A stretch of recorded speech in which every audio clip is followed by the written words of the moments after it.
Okay, so good day for to the continuation of the religion and belief system that we are discussing for this week. And we're about to discuss different kinds of religion, though I cannot promise that I will be touching every religion there is because there are a lot. So what we're just gonna be talking about here are like the religions that very known in the world right now. So belief system. So I know you have a subject entirely focusing on this lesson. So um, be very patient with me if the information are very shallow. Because our objective is just only to know it's introductory information. Now if you know a certain information that you think will be helpful for everyone's understanding of that certain religion, which you're actually able to absorb from Pastor Daniel's class, you can share it in here.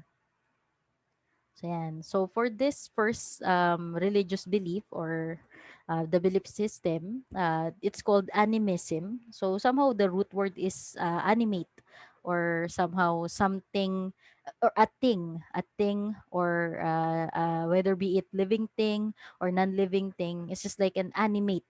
Okay. So, it's a belief that all living and non-living things in nature have a spirit. And animism was the belief system of many early civilizations. So, animism in early civilization was often combined as well with ancestor worship. So, to give it a simple idea, animism is like somehow um, believing that a certain inanimate object gives or radiate a certain power of spiritism in there. Yes, you may go to the CR. Okay. So, yun. So, with that. So, animism. Anything you would like to add in here? I think it's self-explanatory na rin. And the fact that it originated in the early times wherein things are not explained scientifically and they have no idea na the sun will rise every day non-stop. They don't have to actually offer a life just for it to rise again the next day. Kasi 'di ba there's this belief in the Mayan civilization that there's a need for a life offering so that the sun will rise the next day. And also somehow I mean weather changes, they tend to give meaning out of that. Let's say a stormy season or as a bountiful summer. So they get to somehow interpret it based on their understanding and not on its scientific explanation, all because it is an earliest time. So, and then also, animism could also be related with ancestor worship. So, aside from worshiping things or non-living things, when a loved one departed, that loved one, since you bond together for a long period of time, that person is like dear to your heart. But then after the departure, you will feel like their spirit is just there watching over you and protecting you. So basically, there's this development na you'll pray to them kasi you get to close with them you're close with them, and then they went to the other side, kumbaga they became spirit. So you feel like you have a connection to a former human being then became a spirit, so that connection somehow feels like you ask for their guidance and their parang their help with you. So yan. So that's why animism is almost related to ancestor worship, which in the Eastern Asian part is very parang very evident. Diba? Yung mga Buddhists, they really worship their ancestors. They're like very grateful to them. Same with Hindu there's the Hindu group of individual wherein they believe that this certain group of rats are their former relatives. I think it's your batch. I let you watch the documentary of that. Yung mga rats inside the temple. And then the Indian people who's like taking care of the temple, whenever they see rat, they don't shoo them away kasi they believe that's their ancestor with them, reincarnated as a rat. So things like that. Yan. So also, animism dates back to earliest humans and still exists actually up until now. It can be practiced by anyone who believes in spirituality but does not subscribe to an organized religion. Animist gods and beliefs often explain natural earthly things, the presence of holy men or women, visions, even trances, and dancing to the sacred items and places are often characterized as animist society. Animism exists in traditional African, Asian, American, and when you say aboriginal, it's like indigenous culture. So animism actually, when I somehow look at the present religion now, there's always a touch of animism in every religion. Like for example, in Buddhism, there's a touch of ancestor worship in there, and then also in terms of Catholicism, actually there's a touch of animism in that as well, with the worshiping of figurine, and also the practices of, let's say, in Bulacan, in Obando, Bulacan, that you need to dance. If you're wanting to have a child, parang you need to perform something, you need to offer something in Yes that. po, the ritual of Yes, getting yes. a child. Yes, in Obando po. Yes. Have you seen it? I mean, have you tried to be in there? Yes po, yes po. Like when I was a child po, like earlier, but I don't remember exactly. But I know that it's about that po.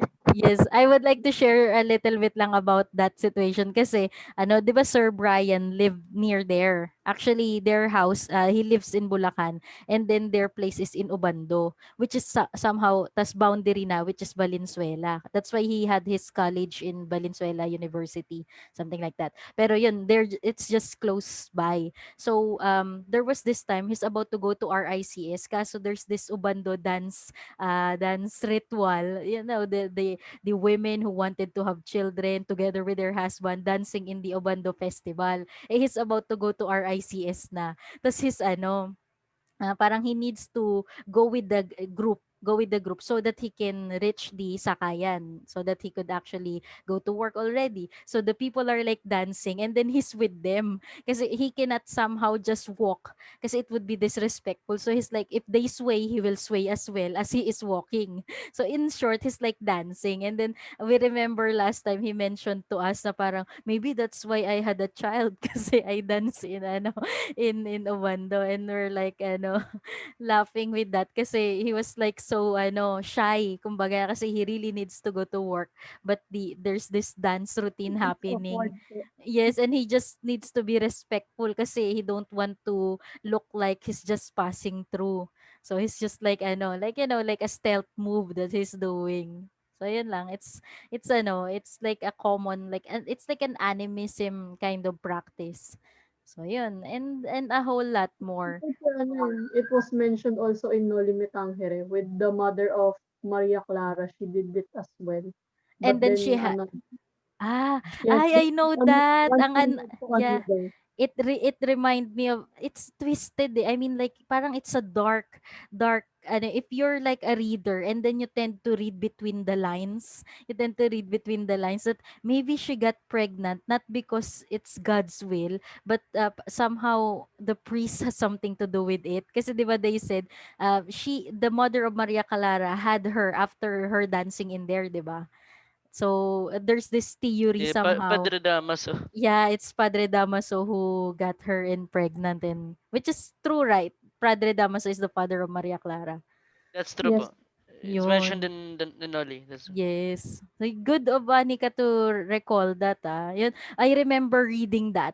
And ano, it's our assignment and I'm reading that. And I'm already, ano, my mind is already suspicious about what happened. Though it was not directly stated, I'm already suspecting something. And then when we had our lecture the next day and our teacher mentioned that, I was like, I feel like a millionaire. Like I was like, I'm smart. I'm smart. I knew it. And then my classmates look so surprised and they're like, oh, really, really? And then I was like, I know that. Reading between the lines. So something ganon. And then even the people who believes in visions could also be categorized as animist. So visions in a sense na either they can predict the future or they can interpret what's happening in your present life. Even the tarot readers, the tarot card readers. Taro. Yeah, that is it tarot? Tarot kasi I was It's taro. The T at the end is silent. Taro Sir card. Stephen I has that remember Anika. Wa- open Steven has what? Do that? Can he? Chair, words po, sir. Wait, he has tarot cards? Nung grade 10, chair, Chair because Anika, hinuhulaan everyone. chair, Like, kasi this what? po is your is the future. story May Siya of ba rin the buntot. tarot cards? What is because his? po Siya ba I rin tarot was cards? Uh, curious. I uh, was curious, Chair, what is it true or like that? Kasi po it's surfing in the internet. In YouTube, there's a lot of oh my people God. using That's what that I am also like about to confess. No. divinity, like Sige. eye-opening. Oo. Yes, Chair, like eye-opening Oh. and like Chair, like your vibes, your frequency, and all of those Mm-mm. stuff. And Chair, I'm also That's so new curious. age. Like, is it true? Ganito, That's Yes, so Chair, new is it ah, age. true? okay, grade Then 11. Chair, I Uh, you tried okay, it to Chair, you go Anika. first, Chair. Me first. Pero I you want tried to it to show it. Anika. Sige, sige. You find it muna, Iho. So, I'll share my, Chair, kasi I, okay, Chair. So ako muna. Sige, sige. I'll just share something kasi when the pandemic starts, there's this point wherein I was scrolling in the internet nga in YouTube. And then there's this tarot card reading. And I was so fascinated with si Charmed Intuition Tarot. That's her Google that's her YouTube account. And then it was so captivating. And then I do not want to encourage you kasi of course I know naman that in our religion, in Christian faith, it is viewed as evil work or devil's work and like that. It's just that it resonate with me. Yun, the word resonate pa, di ba? I keep on using it. Uh, that's one thing with me. Whenever I learn new word, I keep on telling it. Like the last year, audacity. Di ba? This year, I feel like my new favorite word is resonate. All because I get it from that in the tarot reading of Charmed Intuition. And then it's just amazing kasi there's this video and then she will show you like decks of card and then some charms in there like stone, and then you're gonna choose whatever prefers in your heart. Like for example, there's this red stone, blue stone, green stone. Ayun na si Steven. No.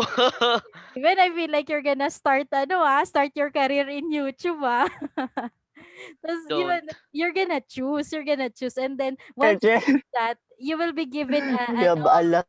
a timestamp. Tapos i-click mo yung timestamp na yon, and then you will go in there, and then somehow Charm Intuition will tell you your fate, what will happen, let's say this week. It depends on the title of the YouTube of the video. Tapos meron pa doon, who are the people that like you. Tapos meron pa yung what's the appearance or character of your future lover. Mga ganong video that she actually created. Yes, Chair. 'Di ba? It's interesting to watch. Interesting kasi there are many information that are correct. I tried to actually watch na Kind of tapos na. accurate nga po eh. 'Di ba? 'Di ba? Kaya I was really and then I actually send the link to I Teacher don't know what Jenna. the future of Stephen. I actually give the link to Teacher Jenna. She started to watch I think two videos only eh. I'm not sure if she will believe it. Pero she was like saying, "Grabe, it's correct." Parang ganun siya. So I was like really really surprised. Chair. Ah, ah. Steven. Chair. Here's the because Chair, my story naman po. I'm also like you, Chair. I watch those videos Oh, then wow, a oh, lot, wow. Chair. And Ah, po, Oh, and wow, I wow, also wow. watch like the crystal stones and I stuff. And know. I also tried it once that Chair, that they believe kasi that crystals Oh, have energy like that, so like many. cleansing power and Grabe. Chair, when you You know the when you terms. Chair, yes, Chair, you can wow, charge wow, the wow, Chair, wow, the wow. energy of the crystals in Yeah, moonlight. I also tried that because I have crystal Chair here. It's Oh, po, it's a gift from my tita to my oh. mother. from I think chair, Uh, Germany. I don't know. Then chair, I began like using it as a decorations to my cleanse the vibes. And also chair, this one What's a chair, this card? is the tarot card You chair. you I you order it. bought? I order in Shopee. I ordered in Shopee chair. Sige, ho. Because I'm also curious Let's and talk about I that was later. Tas give me the link of the card. Give me the link. okay. Hindi. Kasi Okay po. I understand your enthusiasm, Iho. I understand your enthusiasm. And I really feel it. Kaso mo kasi Justin is really not buying it or not into it kasi kanina pa siya what really? maingay. Kasi kanina ka pa maingay like I we're lol. I lol. I thought my mic was turned off. I never realized that no. was on. No, you turn it off when we stop talking. I feel like you're chanting away eh. Parang No, no. Stephen, 'di ba may No, tawag no na teach. bad No, shot no ba? teach. No Bad teach. Yes, I shot. was sir. like, Bad energy. uh, Bad Yeah, no. 'di ba? negative energies. Negative factor. Yes, yes, negative No, oh energy. yeah. No, it's not. I never realized the mic was on because there's a table decoration here that's blocking my screen. Sige, sige lang, sige lang. Oh, we'll proceed with other things with animism. Pero I truly enjoy I'm just happy that I find someone that share that enthusiasm with that situation. Kasi I really feel like I'm such a weird person when I started watching that. And then I did not tell anyone. It's just me and that YouTube channel. It's our secret and I actually interact with that YouTube channel using my old YouTube account. So meaning no one knows that I'm a teacher. Like it's really my hidden identity. So I'm watching that using that account and liking it and commenting to it using my hidden account. It's something that's very very dear to my heart na parang I don't want to share I sana to get you. anyone.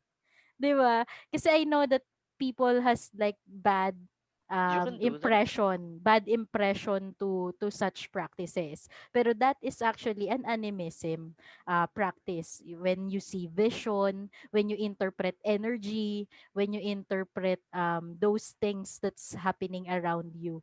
Kasi it's more of an inanimate situation or animate situation rather, even trances.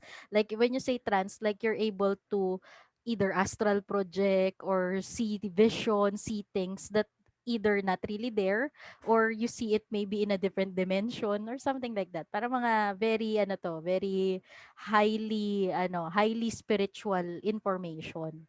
So animism talks about that. That's why no wonder animism spreads all over the world up until now and being practiced up until now. But in a very subtle approach. It's not as massive as the Catholicism or Islam. It's not that it's not that strong in terms of its followers. Most of its people that follow it are like lang, more on interest lang, not really fanatics, 'di ba? 'Yon. So yan, so that's animism. I truly I'm happy that people understand this portion, especially Stephen. If Stephen will launch his career in tarot reading, he can only show his hand. Kasi what I've noticed with the tarot readers, they're not showing their faces. Only their hands. Except yung isa lang.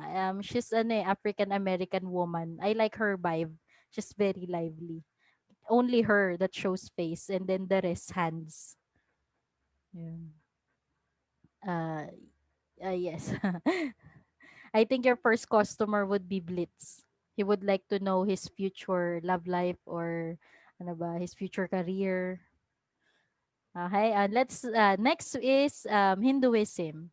So this religion already been discussed in world history. So I feel confident somehow that you have an idea about Hinduism. So basically, Hinduism has no single founder, and it is actually categorized as the oldest religion in the world. If you remember the timeline I shared in world history before, na in the farthest part of the timeline is Hinduism, and then followed by Judaism, and then root out na other religions from those. But Hinduism is like the oldest religion in the world. And since it's the oldest, no one could actually trace back who's the founder of it. Unlike with others, we know who founded such certain religion. Yan. And it is somehow originated from the mixing of the Harappan civilization, and then when the Aryans from the Black Sea arrived in Harappan civilization, their somehow culture mixed, and that's the start and the development of the Hindu faith.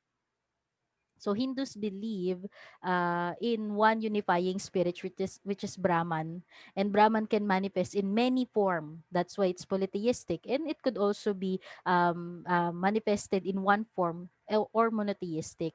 That's why Hinduism is actually very classified as polytheistic. Polytheistic. It's just that there are some city states in India wherein they worship only one god in Hindu, and then they believe that that one god reflected Brahman or an all important gods in Hindu faith. So para siyang polytheistic, but once you get centralized to it, you could actually see that there are some group of individuals who worship one.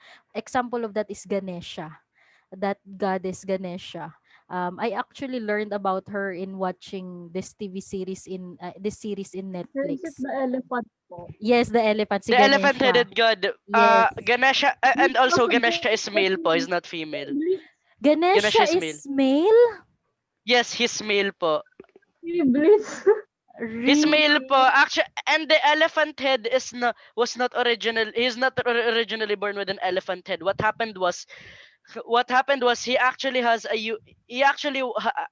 a human head once, but he got killed by Shiva, so Shiva cut his head off, and they mm, replaced it with an elephant head so they can bring him back to life.